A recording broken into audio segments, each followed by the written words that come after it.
Good morning dear students. पिछले video में हम लोगों ने लेसन नंबर 1 क्लास 12 के कंप्यूटर सॉफ्टवेयर एवं परिचय में सिस्टम सॉफ्टवेयर के बारे में जाना था। आज हम उससे आगे एप्लीकेशन सॉफ्टवेयर के बारे में पढ़ेंगे, यूटिलिटी सॉफ्टवेयर के बारे में पढ़ेंगे। एप्लीकेशन सॉफ्टवेयर ये एक ऐसे सॉफ्टवेयर होते हैं जिनका इस्तेमाल खास तौर पे यूजर्स के लिए किया जाता है, यूजर्स अर्थात उपयोगकर्ताओं के लिए किया जाता है। इनमें खास तौर पे दो प्रकार के एप्लीकेशन सॉफ्टवेयर होते हैं, एक तो होता है यूजर डेवलप और दूसरा होता है स्टैंडर्ड पैकेज। सबसे पहले हम एप्लीकेशन सॉफ्टवेयर के बारे में जानते हैं। ये ऐसे प्रोग्रामों के समूह होते हैं जिनका उपयोग हम लोग सभी साधारणतया कामों में करते हैं। जैसे आप लोगों में से सभी लोगों ने माइक्रोसॉफ्ट ऑफिस वर्ड पे, एक्सेल पे, पेंट पे, कैड पे कोई ड्राइंग वगैरह बनाने के लिए जरूर किया होगा। तो ये जो सॉफ्टवेयर होते हैं इन्हें हम लोग एप्लीकेशन सॉफ्टवेयर कहते हैं। क्या कहते हैं? Application software. एप्लीकेशन सॉफ्टवेयर दो प्रकार के होते हैं, यूजर डेवलप्ड होते हैं और स्टैंडर्ड पैकेज होते हैं। यूजर डेवलप्ड क्या होते हैं? ये किसी विशेष कार्य की पूर्ति के लिए बनाए जाते हैं। इनमें से अगर आप यूजर डेवलप्ड के बारे में जानना चाहते हैं तो आप लोगों को पेरोल सिस्टम जरूर याद होगा। अगर हम यहाँ की बात करें तो कहीं भी अगर आप 4 व्हीलर से या कहीं जाते हैं तो अगर कोई पुल वगैरह पड़ता है तो वहाँ एक टोल नाका जरूर होता है। उस टोल नाके पे अगर आप आगे बढ़ना है आपको तो वहाँ पर एक रेसिप्ट कटानी होगी जिसकी सहायता से आप आगे जा सकते हैं। तो वो रेसिप्ट किससे जनरेट होती है? इन्हीं खास तौर पे बनाए गए यूजर डेवलप्ड सॉफ्टवेयर के द्वारा, और इसका नाम रखा जाता है पेरोल सिस्टम। ओके। दूसरा है स्टैंडर्ड पैकेज। स्टैंडर्ड पैकेज ऐसे एप्लीकेशन सॉफ्टवेयर होते हैं जिनका इस्तेमाल सभी लोगों के लिए, जनसाधारण के लिए होता है। इनमें खास तौर पे आप लोगों ने कई सारी चीज़ों का इस्तेमाल भी किया होगा। वर्ड का इस्तेमाल आपने किया होगा, पेंट का इस्तेमाल किया होगा आपने, एक्सेल का इस्तेमाल किया होगा। ये बने बनाए सॉफ्टवेयर आते हैं, रेडीमेड सॉफ्टवेयर आते हैं जिनका इस्तेमाल हम लोग केवल अपने कार्यों की पूर्ति के लिए करते हैं। ये किसी खास काम के लिए नहीं होते। हाँ, इनसे संबंधित जो कार्य होते हैं वो खास हो सकते हैं। ठीक है। तो इस तरीके के एप्लीकेशन सॉफ्टवेयर को हम लोग स्टैंडर्ड पैकेज एप्लीकेशन सॉफ्टवेयर बोलते हैं।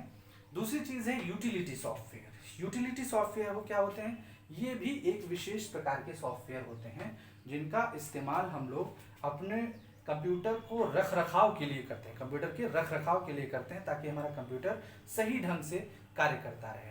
अगर हम कंप्यूटर में इन चीज़ों को न भी रखें, अगर यूटिलिटी सॉफ्टवेयर का हम प्रयोग नहीं भी करना चाहते हैं तो इससे कंप्यूटर को कोई खास प्रभाव नहीं पड़ता, क्योंकि अगर ये नहीं भी होंगे तो भी कंप्यूटर चलाया जा सकता है। ऐसा कोई इशू नहीं है।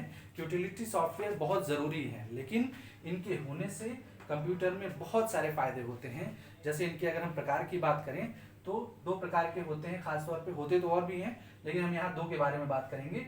डिस्क डिफ्रैगमेंटर।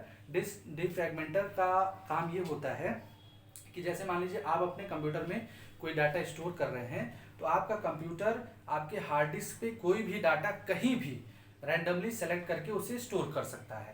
तो डिस्क डिफ्रैगमेंटर क्या करता है कि डिस्क डिफ्रैगमेंटर ये काम करता है कि आपके अन्यत्र रखे सॉफ्टवेयर्स के चीज़ों को एक जगह पर स्टोर करने का काम करता है, ताकि जो हमारी मेमोरी फालतू जा रही है, जिनका इस्तेमाल नहीं हो रहा है, वो एक सही ढंग से इस्तेमाल हो।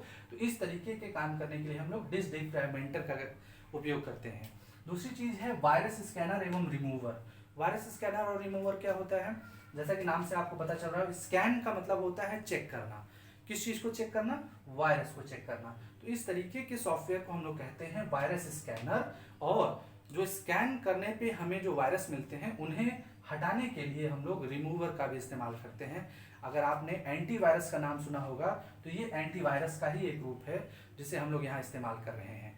ठीक है। और आप लोगों ने क्विक हील का नाम सुना होगा, अवास्ट का नाम सुना होगा, नॉर्टन का नाम सुना होगा। ये सारे के सारे एंटीवायरस सॉफ्टवेयर आपके कंप्यूटर में जितने भी वायरसेस वगैरह होते हैं उन्हें उस जगह पे सीमित कर देता है ताकि वो और फाइलों को नष्ट ना करने पाए। तो इसका इस्तेमाल के लिए हम लोग वायरस स्कैनर और रिमूवर करते हैं।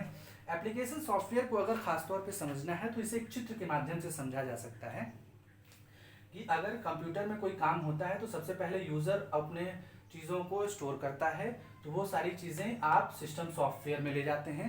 सिस्टम सॉफ्टवेयर में जब ले जाते हैं तो वो किसके द्वारा ले जाते हैं? एप्लीकेशन सॉफ्टवेयर के द्वारा। एप्लीकेशन सॉफ्टवेयर में जो भी चीज़ें आप लिखते हैं वो जाके कहाँ स्टोर होता है? और वो जाके आपके सिस्टम सॉफ्टवेयर में स्टोर होता है और सिस्टम सॉफ्टवेयर उनको हार्डवेयर की मदद से दिखाने का कार्य करता है। तो इस तरीके से अगर हम बात करें इस कंप्यूटर सॉफ्टवेयर के बारे में, तो ये एप्लीकेशन सॉफ्टवेयर होता है। और इसी चीज़ को हम आगे बढ़ाने के लिए और आगे चीज़ों को करने के लिए अगले पार्ट में विस्तारित इसका अध्ययन करेंगे। बहुत बहुत धन्यवाद। Thank you.